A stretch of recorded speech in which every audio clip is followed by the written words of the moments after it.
ഒരിക്കൽ ക്ലാസ്സിലെത്തിയ അധ്യാപകൻ 500 രൂപയുടെ നോട്ട് ഉയർത്തിപ്പിടിച്ച് ഇത് ആർക്കു വേണം എന്ന് ചോദിച്ചു. കുട്ടികൾ ഒരേ സ്വരത്തിൽ പറഞ്ഞു, എനിക്ക് വേണം, എനിക്ക് വേണം. അധ്യാപകൻ നോട്ട് കയ്യിലിട്ട് ചുരുട്ടി. ആകെ ചുളിഞ്ഞുപോയ നോട്ട് ഉയർത്തിപ്പിടിച്ച് പിന്നെയും ചോദിച്ചു, ഇനി ആർക്കു വേണം ഈ നോട്ട്? അപ്പോഴും ഒരേ സ്വരത്തിൽ മറുപടി, എനിക്ക് വേണം, എനിക്ക് വേണം.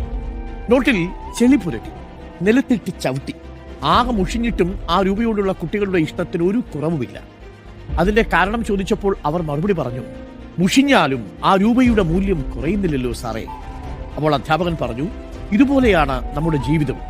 ചിലപ്പോൾ വേദനിച്ചേക്കാം, ചിലപ്പോൾ വലിച്ചെറിയപ്പെട്ടേക്കാം, ചിലപ്പോൾ ചെളിക്കുണ്ടിൽ നിങ്ങളെ താഴ്ത്തിയേക്കാം. അപ്പോഴും നിങ്ങൾ ഓർമ്മിക്കണം, ജീവിതത്തിന്റെ മൂല്യം കുറയുന്നില്ലെന്ന്. പ്രതിസന്ധികളിലും നിങ്ങളുടെ ജീവിതത്തെ നിങ്ങൾ സ്നേഹിച്ചുകൊണ്ടേയിരിക്കണം. വേറെ ആരും സ്നേഹിക്കാനില്ലാത്തപ്പോഴും നിങ്ങളിലെങ്കിലും നിങ്ങൾക്കൊരു വിശ്വാസം വേണം. അതാണ് നിങ്ങളുടെ മൂല്യം. പ്രിയപ്പെട്ടവരെ, ഒരു നോട്ടിന്റെ മൂല്യം ചെളിയിൽ വീണാലോ അത് ചുരുട്ടിയെറിഞ്ഞാലോ നഷ്ടപ്പെടുന്നില്ല എന്നതുപോലെ നമ്മളുടെ ജീവിതത്തിന്റെ മൂല്യവും ആരാലും ചവിട്ടിമെതിക്കാൻ വിട്ടുകൊടുക്കാതിരിക്കുക. Download ShareChat.